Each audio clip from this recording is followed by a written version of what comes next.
د عرفات د ورځ هغه ورځ ده چې په دې ورځ باندې رب العالمین دا دین پوره کړی ډېر اوچت ورځ ده دین به پوره شوی عمر بن خطاب رضی الله عنه هغه نه دا روایت دی په صحیح بخاري کې شته چې یو یهودي دا خبره وکړه عمر بن خطاب ته وی دا کم آیت چې په تاسو نازل شوی ده که دا چې ته په موږ نازل شوی لاتخذنا ذلك اليوم عیدا نو موږ به دغه ورځې نه اختر جوړ کړی هغه ورته دا کم آیت دی نه دا آیت ورته د یهودي واورو دا آیت چې دی دا د عرفات په موقع باندې نازل شوی دی الله سبحانه وتعالی په سورة المائده کې وایي اليوم اکملت لکم دینکم واتممت علیکم نعمتي ورضیت لکم الاسلام دینا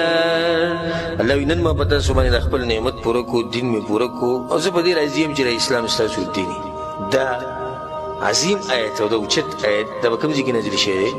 دا د عرفات موقع عمر بن خطاب رضی الله عنه وی قد عرفنا ذلك اليوم موږ ته ورځ معلوم ده موږ ته ځای معلوم دی الذي نزلت فيه على النبي صلى الله عليه وسلم په کوم ځای کې چې رسول الله آیت نازل شوی دی وهو قائم بعرفه يوم جمعه رسول الله په عرفات کې ولاړ ورځ د سوا د جمعې ورځ د عرفات ورځ دغه ورځ ده عرفات هغه ورځ ده چې په دې باندې رب العالمین قسم خوړلی والفجر وليال عشر والشفع والوتر جفت او طاق عبد الله بن عباس رضی الله عنه شفع چې دی دا کوم چې جفت دی دا یوم الاضحى د اختر د ورځ لسمه ورځ ده کنه دا جفت شو او وتر چې دا کوم دی یوم عرفه دا نهم تاریخ دی او دغه امام اکرمه امام ضحاک هغه دا خبره کوي الله سبحانه وتعالی په دې مبارکه ورځ باندې قسم خوړلی د عرفات ورځ هغه ورځ ده چې څومره انسانان چې د عرفات په ورځ د جهنم نه ازادولی کېږي دومره په بله ورځ نه ازادولی کېږي حدیث کې راځي صحیح مسلم کې دی عائشه رضی الله عنها رسول الله دا خبره کړې ده ما من يوم اكثر من ان يعتق الله فيه عبدا من النار من يوم عرفه دسی ورځ بله نشتی چې الله بګي دومره انسانان د اور نه آزاد کړي لکه څومره چې د عرفات په ورځ آزاد دی رسول صلی الله علیه وسلم وی الله اکبر وانه ليدنو الذي دنیا د اسمان ته راکوزي په دغه ورځ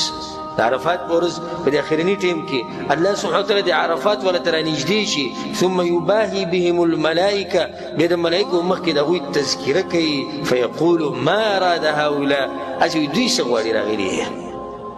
یو روایت کې راځي ان الله عز وجل يباهي ملائکته الله سبحانه وتعالی په دغه ورځ ملائکو په مخ کې چې دغه تذکره کوي د عرفات والا بیا ملائکو ته وایي انظروا الى عبادي اتوني شعثا غبرا وګوره زما دې بندګانو ته خړ پړ راغلي دي ما ته ولاړ عرفات په ورځ حاجیان په ډېر سخته کې په دغه په حج کې دغه ورځ سخته انسان تږی وي وږی وي زیم نه نو خړ پړ ولاړي دغه ورځ ده چې الله سبحانه وتعالی پکې انسان د اور نه ازادوي عرفات ورځ هغه ورځ ده چې په دې ورځ چې د روژه ونیوه د 2 کالو ګناهونه در الله سبحانه وتعالی بخي ابو قتاده رضی الله عنه حدیث دی په صحیح مسلم کې د رسول صلی الله علیه وسلم صيام يوم عرفه عرفات د ورځې روژه نیوه احتسب على الله ان يكفر السنه التي قبلها والسنه التي بعدها زه د الله نه د امید ساتم چې د عرفات روژه چې د تېر شوي کال ګناهونه دې د لاسه بخلی کېږي او د روان کال ګناهونه بخلي د یوې روژې د لاسه 2 کالو ګناهونه د الله سبحانه وتعالی بخي خو دا روژه د حاجي دپاره نه ده د غیر حاجي دپاره حاجي چې په حج کې هغه به د روژه دا به هغه نه نیسي د روژه او خلکو دپاره چې کوم حج له نه دي تلي نو ما تاسو ته نصیحت دی چې دا روژه تاسو نه ګوره پاتې نه شي او که دا تاسو نه پاتې شوه نه زه وایم چې دا به ډېر بدبخته انساني چې په دې کال کې د یو ورځ راځي او الله پرې 2 کالو ګناهونه بخي او دې دا روژه مو ونه نیسي په دغه ورځ بیا دا کار کوه چې ځان سره روژهماتې له نور کسان وبوځه لکه تا مثال کې 10 کسان بوت لکه تا چې 10 روژې نه وي څومره غټ ثواب دی 15 دې بوتلو 2 دې بوتلو 3 دې بوتلو څومره چې کسان تا سره بوځ ځان سره بوځې دومره به ثواب تا ته ډېر میلاوي عرفات ورځ هغه ورځ د رسول صلی الله علیه وسلم وایي امام ابو داود امام نسائی رحمه الله دا روایت راوړی وایي الحج عرفه رسول صلی الله علیه وسلم په حج کې خو غټه ورځ د عرفات ته ورځ ده دا غټه ورځ ده په روایت کې راځي امام ترمذي رحمه الله راوړی رسول صلی الله علیه وسلم وایي خیر الدعاء دعاء یوم عرفه غوره الدعاء هغه د عرفات د ورځې له دعا ده دومره اوچته ورځ را روانه ده چې کله موږ سوچ وکړو چې الله سبحانه وتعالی خلق غوښتلي دي خپل کور ته او هغو په مینا کې په عرفات کې مزدلفه کې د الله لپاره تلبیې وایي. نن سهار ما حالات کتو یو ویډیو مې کته التلبیه روانه په اوچت اواز باندې لبیک اللهم لبیک لبیک لا شریک لك لبیک ان الحمد والنعمة لك والملك لا شریک لك یا دا بل تکبیر الله اکبر الله اکبر الله اکبر لا اله الا الله الله اکبر الله اکبر ولله الحمد. نو زما خپل ځاني دغه خلکو ته ډېر سخت پسخېږي د څومره اوچت انسانان دي څومره اوچت انسانان دي کوم چې حج له تللي دي او الله د حج نصیب کړی لأنهم ضيوف الرحمن لأنهم وفد الرحمن حدیث کې راځي. الله اکبر دا الله مېلمانه یې تلي به الله به ځي تلي دا به الله به ځي تلي وینو سړی خپل کور پرېږدي او بچي پرېښودي دي او تللی دی څومره به ستړی کېږي او څومره به وږی کېږي او تږی کېږي او کېدای شي مړ شي ډېره جین مړ شي کېدای شي څه شي مړ شي چې هر څه ته یې غاړه ایښودې ده ولې د الله سبحانه وتعالی رضا دپاره تللی. کله چې انسان دې خبرو ته سوچ وکړي نو د هغه د زړه ته به چې دغه ټک کوي چوي چې زه ولې به هغه ځای کې نه یم ولاړ. امام ابن رجب رحمه الله په خپل یو کتاب کې دا اشعار را نقل کړي تاسو ته بیانومه د فایدې دپاره د دې سره دا زړه لږ ټکور شي. هغه څه وایي من لم يستطع الوقوف بعرفه فليقف عند حدود الله الذي عرفه. څوک چې عرفات کې نشي ودرېدی طاقت یې نشته تللی نه دی نو د الله د حدودو سره دې ودرېږي. خبره ختمه شوې خو نه څه مطلب دی چې ته عرفات ته لاړ نه دی ته ازاد یې نه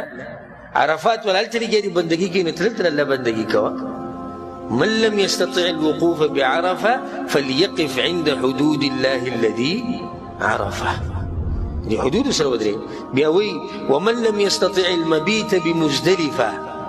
مزدلفه کې چې شپه تېره نه کړه طاقت یې نشته نو ده ته هم هغه یو نصیحت کوي فليبيت عزمه على طاعة الله ليقربه ويزدلفه. نو دې خپل عزم او اراده دا دې پخه لري د الله سبحانه وتعالی د بندګۍ دپاره دې ښه په جوش کې لګي چې دی الله ته نږدې شي. چا ته نږدې شي؟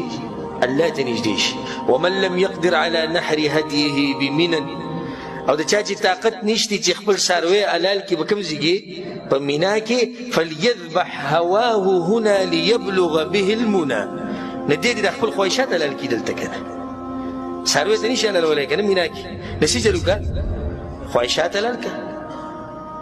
کوم خواهشات چې ستا دي چې هغه ته الله د دین نه لرې کوي او د الله نافرماني پکې ده هغه حلال کړه لیبلغ به المنى خپل مقصد ته به ورسېږي. مقصد د الله رضا ده که نه د حلال کې ته به د الله رضا ته ورسېږي. بیا په آخره کې څه وایي ومن لم يستطع الوصول للبيت لأنه منه بعيد او څوک چې د الله کور ته نشي رسېدی ځکه چې د الله کور ته لرې دی فليقصد رب البيت فإنه أقرب إليه من حبل الوريد. کور خو د الله لرې دی که نه نو دی دې څه چل وکړي د الله سره دې رابطه قایم کړي چې هغه د دې مرۍ د دې رګ نه هم نږدې دی. صحیح د الله کور خو لرې دی دغه نږدې رب سره رابطه ساته. نو د حج نه کولو دا مطلب نه دی چې موږ بس ازاد یو چې سم په زړه کې راځي به کوو او دا خبره د حاجیانو لپاره نه. حاجیان هلته بندګي کوي نو موږ د الله سبحانه وتعالی بندګي به دلته کوو. الله سبحانه وتعالی د حاجیانو حفاظت وکړي.